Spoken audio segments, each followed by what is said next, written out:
अस्सलाम वालेकुम dear students, कैसे हैं? ठीक ठाक हैं? मुझे उम्मीद है कि आप खुश होंगे। ऐसा ही है? ओके। तो देखिए, बात दरअसल ये है कि आज का जो टॉपिक है वो नया टॉपिक शुरू हो रहा है। वो है इंट्रोडक्शन टू कोऑर्डिनेट ज्योमेट्री। तो आप ज्योमेट्री से तो खाइफ नहीं हैं? ज्योमेट्री आपको अच्छी लगती है? ज्योमेट्री तो बड़ी इंटरेस्टिंग है, क्योंकि ज्योमेट्री का जो वर्ड है ये दरअसल जियो और मैट्री के कंबाइन से क्या बनता है, इनके दोनों के कॉम्बिनेशन से बनता है ज्योमेट्री। ओके। जियो का मतलब क्या है? अर्थ। मैट्री का मतलब मैट्रॉन, पैमाइश, जमीनी पैमाइश।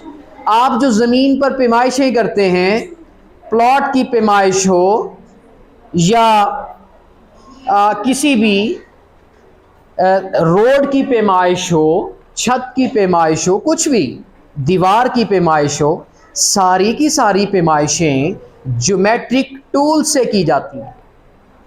बेसिकली जिसने ज्योमेट्री पढ़ी है या जिसको ज्योमेट्री से इंटरेस्ट है वो सबकी सब जो पैमाइशें हैं वो कर लेता है।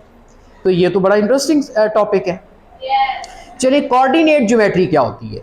अब इसके साथ हम एक लफ्ज़ कोऑर्डिनेट का जोड़ देते हैं। कोऑर्डिनेट ज्योमेट्री एक्चुअली जो ज्योमेट्रिकल शेप्स होती है, आपको इसकी बाकायदा जो डेफिनेशन है वो क्या है?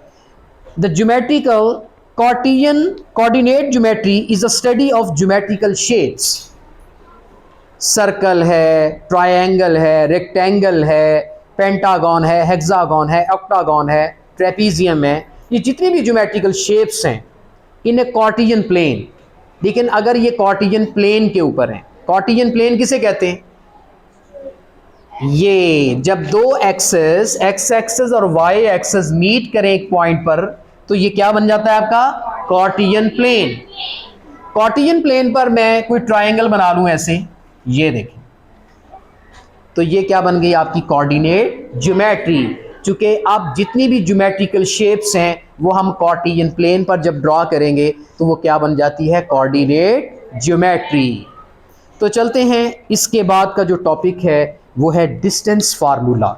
दस चाहिए मुझे। इसके बाद अगला जो टॉपिक है वो है, लेकिन ये डिस्टेंस फार्मूला क्या है? आप कार्टेशियन प्लेन बनाएंगे, जैसा कि हमने 8वें चैप्टर में एक्स एक्सिस और वाई एक्सिस ड्रॉ किए थे, और दोनों एक्सिस आपस में मीट करते हैं जिस पॉइंट पे, उसे कहते हैं पॉइंट ऑफ इंटरसेक्शन, और ये आपस में परपेंडिकुलर होते हैं। इनको कोऑर्डिनेट ज्योमेट्री भी कहते हैं और कार्टेशियन प्लेन भी कहते हैं, एक्सिस प्लेन भी कहते हैं। ठीक है। अच्छा, अब मैंने यहां पर दो पॉइंट्स लेने हैं, ये वाले। एक पॉइंट है P1, एक पॉइंट है P2। जी, आप फर्स्ट क्वाड्रेंट में ले लें। क्या ले लें? फर्स्ट, एक ही क्वाड्रेंट पे ले लें ताकि बात थोड़ी सी आसान हो जाए, क्योंकि यहाँ पर मुझे पता है पॉजिटिव होते हैं, एक्स भी पॉजिटिव होता है, वाई भी पॉजिटिव होता है। हम फर्स्ट क्वाड्रेंट को ले लेते हैं। मेरी तरफ बेटे, be attentive please, know talking. ये दो पॉइंट है और इनके बीच आज का जो मेरा टॉपिक है, दो पॉइंट्स के बीच डिस्टेंस फाइंड करना है। और इस डिस्टेंस को फाइंड करते हुए मैं एक फार्मूले की तरफ जाऊंगा और वो फार्मूला डिराइव करूंगा, साबित करूंगा, और फिर वो फार्मूला हम यूज़ किया करेंगे। इंतहाई इंपॉर्टेंट टॉपिक है ये। P1 and P2 are two points. आप फर्ज कर लें, जाहिर है इसका कोई एक्स कोऑर्डिनेट भी होगा, वाई कोऑर्डिनेट भी होगा। एक एक्स होगा, एक फर्ज कर लें एक x1 है, एक y1। मुझे इसकी कुछ स्पेसिफिक वैल्यू का नहीं पता, कुछ भी हो सकता है ये 3 2 हो सकता है 2 3 हो, कुछ भी। अच्छा, इसका क्या है? x2 y2, ये उससे डिफरेंट है। इसके जो x एक्सिस यानी एब्सिसा और ऑर्डिनेट वो भी डिफरेंट होंगे। Is it clear? अब मुझे इनके बीच का डिस्टेंस फाइंड करना है, तो मैंने क्या करना है? मैंने दो परपेंडिकुलर ड्रा करने हैं, एक ये वाला, एक ये वाला। हमने दो परपेंडिकुलर्स ड्रॉ किए। अच्छा, इससे क्या हुआ, मुझे एक बात बताएं, यहां से लेके यहां तक बेटे, यहां से लेके यहां तक ये कितना डिस्टेंस, ये आपका क्या होगा x1। जब भी तो ये x, अगर ये x1 है तो यहां पर x1 आया ना, इसी के ऊपर x1 आएगा ना इस पॉइंट पे। ओके, ये आपका x1। अच्छा, फिर यहां क्या होगा, क्योंकि इधर x2, इसका x कोऑर्डिनेट x2 है, इसका मतलब यहां पर उसी के नीचे जो परपेंडिकुलर क्या होगा, नीचे x2 होगा। अच्छा, ठीक हो गया जी। अब मुझे एक और बात बताएं, ये y1 क्यों आया? चूंकि हमने इस तरफ देखा कि सामने क्या आ रहा है, तो यहां हम क्या ले लेते हैं, y1। और इधर y2 क्यों आया? चूंकि इस तरफ वैल्यू क्या है, y2, क्योंकि इसके बिल्कुल सीध में, यानी यहां से लेके यहां तक डिस्टेंस कितना है, y1। यहां से यहां तक की हाइट कितनी है, y2। तवज्जो है? यहां से यहां तक कितना है, x1, और यहां से इधर तक कितना है, x2। और ये जो पॉइंट लिया है हमने, पहले इसको हमारी नजर गई x एक्सिस पे, इधर क्या पॉइंट है, x1, इसका x कोऑर्डिनेट x1 बन गया। जब y की वैल्यू आई तो फिर हमने, हमारी नजर गई इस y एक्सिस पे कि y की वैल्यू हमें इसके सामने y एक्सिस से मिलेगी, तो वो कितनी मिली, y1, वो इधर रख दी। या इधर अगर y1 है तो इधर y1 आएगा, अगर इधर y1 लिखा है तो इधर y1 आएगा, दोनों के रिलेशन से। अच्छा, फिर मैंने जब इस पॉइंट को x2 रखा तो इसका मतलब है कि इसके नीचे पॉइंट x2 है, x पे, और दूसरी वैल्यू y2 रखी, इसका मतलब यहां पर y एक्सिस पे उसके सामने कौन सी वैल्यू आ रही है, y2 पॉइंट आ रहा है, इसलिए मैंने उसका y कोऑर्डिनेट क्या रखा, y2। मतलब नाम रखे हुए हैं ना, एग्जैक्ट वैल्यूज नहीं है, मुझे नहीं पता कि इनकी जगह कौन कौन से नंबर आएंगे, इन जनरल। अच्छा, अब मुझे एक बात बताएं बेटे, यहां से लेके यहां तक डिस्टेंस कितना है, और यहां से लेके यहां तक डिस्टेंस कितना है? अच्छा, कोई बता सकता है ये बीच वाला कितना डिस्टेंस है?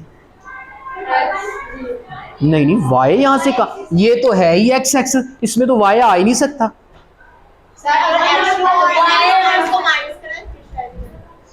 भाई मुझे एक बात बताएं, यहां से यहां तक फर्ज कर लिया 2 किलोमीटर है, 2 किलोमीटर, यहां से लेके यहां तक 1 किलोमीटर है। मेरी पहले बात सुन लें, मैं कहता हूं यहां से यहां तक डिस्टेंस है 2 किलोमीटर, ये डिस्टेंस है 1 किलोमीटर। अब बता सकते हैं ये कितना है, 1। वो 1 कैसे आया, इस 2 में से ये 1 माइनस हुआ, ऐसी है। तवज्जो, फिर से सुनिए, आप इस पॉइंट से इस पॉइंट तक आते हो, 2 किलोमीटर का फासला है, आप इस पॉइंट से इस पॉइंट तक आते हो, x1 तक आते हो, तो कितना है, 1 किलोमीटर का। आप बता सकते हो इस पॉइंट से इस पॉइंट तक का कितना डिस्टेंस है, 1 किलोमीटर, यानी एक ये और एक ये, 2। सपोज अगर ये निकालना तो कैसे निकालेंगे, इस 2 में से ये 1 निकाल दें, ये वाला बच जाएगा। Is it clear?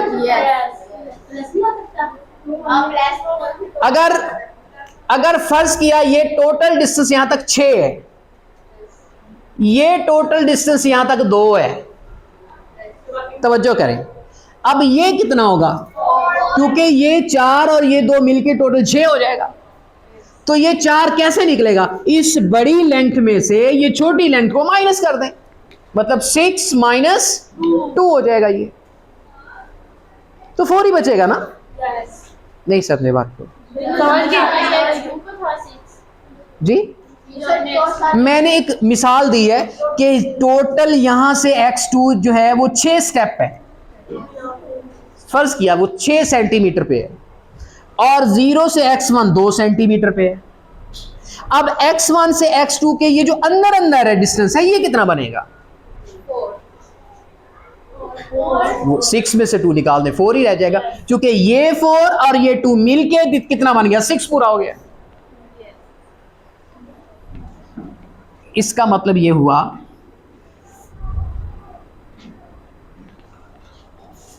कि ये वाला डिस्टेंस जो बीच वाला है ये क्या आएगा, x2 में से x1 को माइनस कर दें। ओके, क्योंकि यहां से यहां तक x1 डिस्टेंस है, यहां से यहां तक x2 डिस्टेंस है, तो बीच वाला क्या आएगा, इस x2 में से ये x1 को निकाल दें, ये अंदर वाला आ जाएगा।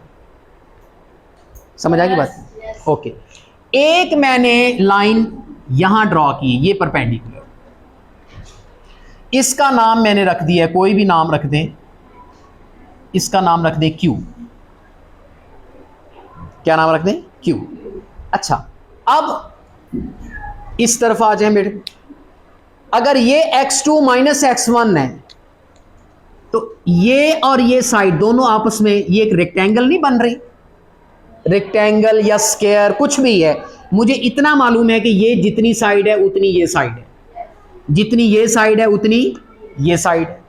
अगर ये x2 माइनस x1 है तो इसका मतलब ये वाली साइड की जो लेंथ है वो भी x2 माइनस x1 होगी।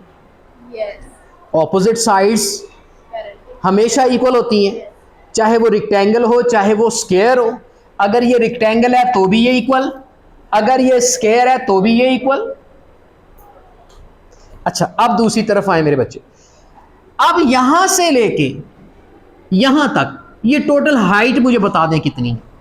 ये देखिए y2 जितनी हाइट है, ये देखिए बिल्कुल ये देखिए टोटल हाइट कितनी है, यानी पीक तक, पॉइंट P2 के पीक तक टोटल हाइट कितनी है, y2 है। और ये हाइट कितनी है, कोई बता सकता है? एग्जैक्टली ये y1 हाइट है। तो इसका मतलब अगर ये y1 हाइट है तो ये भी y1 हुआ। अब टोटल हाइट कितनी है, y2, और ये कितनी है, y1। कोई बता सकता है कि ये हाइट कितनी रह गई?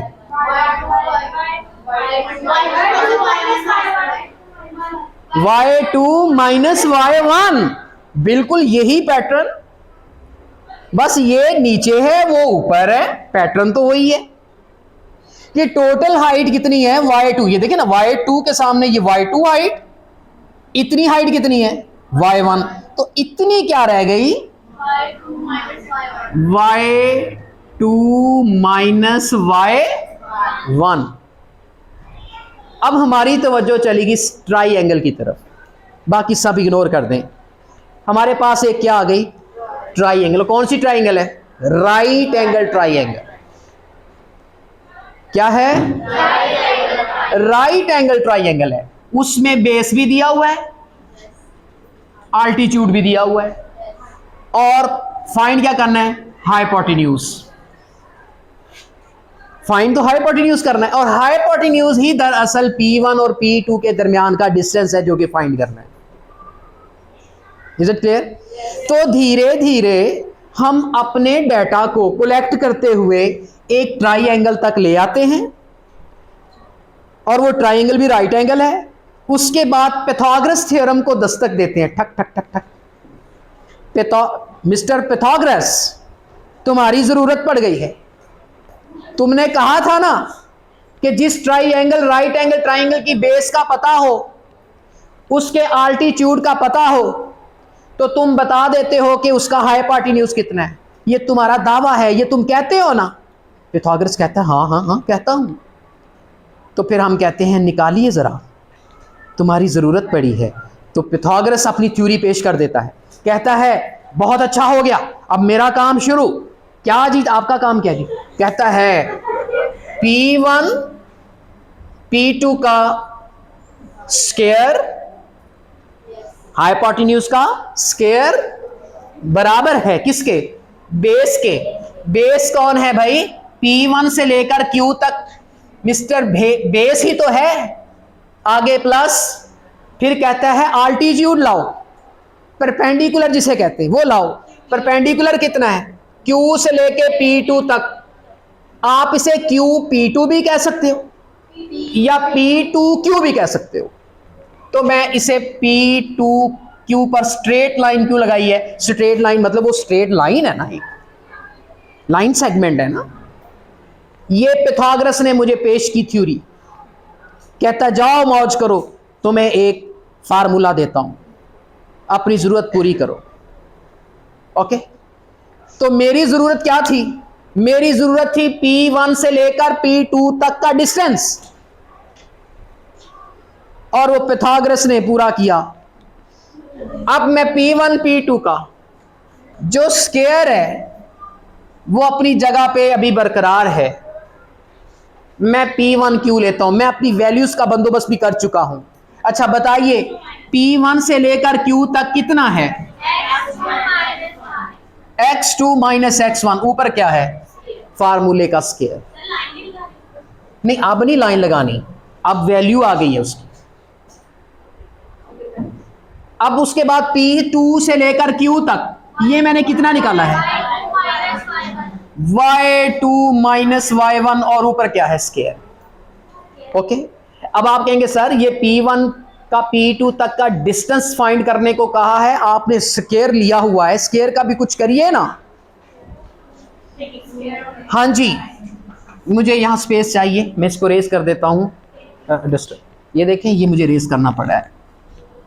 आगे P1 P2 का स्क्वायर खत्म कर रहा हूं, और इस जाने फिर मुझे क्या लेना होगा? अंडर रूट दूसरी तरफ, ताकि उसका स्क्वायर फिनिश हो जाए, और फिर ये सारा कवर हो जाएगा अंडर द अंडर रूट। क्या आ जाएगा यहां?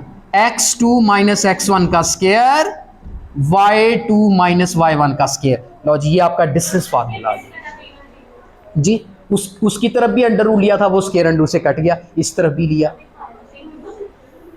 चलें जी, आपको ये दिखा देते हैं। ये देखें, दोनों तरफ क्या ले लिया? ये स्क्वायर अंडर रूट से कैंसिल हो गया। कौन सा? वो स्क्वायर अंडर रूट से कैंसिल इसलिए नहीं हुआ कि ये अलग अलग स्क्वायर हैं, होल स्क्वायर होता तो कट जाता। मसलन अगर ये यू स्क्वायर होता ना, यू स्क्वायर होता तो फिर ये भी कट जाता। अगर ये अलग अलग हो जाए, इसका अलग स्क्वायर हो मेरे बच्चे, इसका अलग स्क्वायर हो, फिर नहीं कटता। नहीं, इस तरह ये थ्योरी नहीं। आपका मतलब है कि ए स्क्वायर प्लस बी स्क्वायर का जो अंडर रूट है वो ए स्क्वायर को अलग कर लूं, बी स्क्वायर को अलग कर लूं, ये गलत है। हाँ, सही होगा तब जब यहां पर एडिशन की बजाय मल्टीप्लीकेशन का साइन आ जाए, फिर आप मल्टीप्लीकेशन में अलग अलग स्क्वायर ले सकते हो, एडिशन में नहीं जी।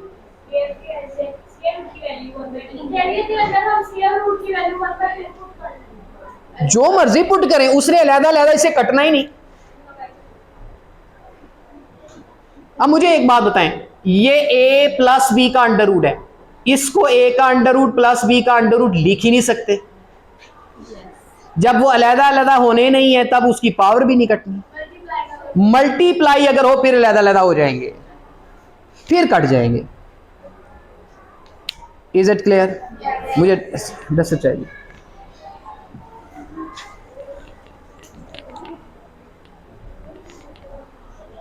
इसीलिए मेरे बच्चे, इसका चूंकि एक ही स्क्वायर था और वो होल स्क्वायर था, उसने काट दिया। अगले दो स्क्वायर्स अलग अलग हैं, वो काटने की ताकत नहीं रखते अंडर रूट को। P1 P2, अब ये वही आ गया, x2 minus x1 plus y2 minus y1 का स्क्वायर। तो ये है आपका डिस्टेंस फार्मूला। दो पॉइंट्स के बीच डिस्टेंस फार्मूला जो है वो ये है, और ये उसकी थ्योरी है। और मुझे उम्मीद है कि ये आपको जो कॉन्सेप्ट है डिस्टेंस फार्मूले का क्लियर हो चुका होगा। मैं आपको एक एग्जांपल देता हूं। मिसाल के तौर पर क्वेश्चन किस तरह हुआ करेंगे? क्वेश्चन यूं हुआ करेंगे कि जी एक लाइन है, एक लाइन सेगमेंट है, उसका एक पॉइंट P1 जिसके कोऑर्डिनेट्स 1 2 हैं, एक 3 4 इसके कोऑर्डिनेट्स 3 4 हैं जी। डिस्टेंस फाइंड आउट कीजिए जी। तो आपने ये सारा प्रोसेस नहीं करना, आपने क्या करना है, इस वाले को क्या कहना है? x1 y1, इस वाले को क्या कहना है? x2 y2। अब आपने ये वैल्यूज इसमें पुट करनी है, तो क्या आ जाएगा? P1 P2 जी, अंडर रूट जी x2 में से x1 निकालें। अब x2 क्या है इधर 3, उसमें से x1 निकालना है 1, मतलब 3 माइनस 1 और उसके ऊपर स्क्वायर ले लेना। अब उसके बाद y2 माइनस y1, y2 इधर क्या है 4, 4 में से ये y1 2 निकाल देना है और उसके ऊपर क्या ले लेना है स्क्वायर, बस इसको सॉल्व कर लेना।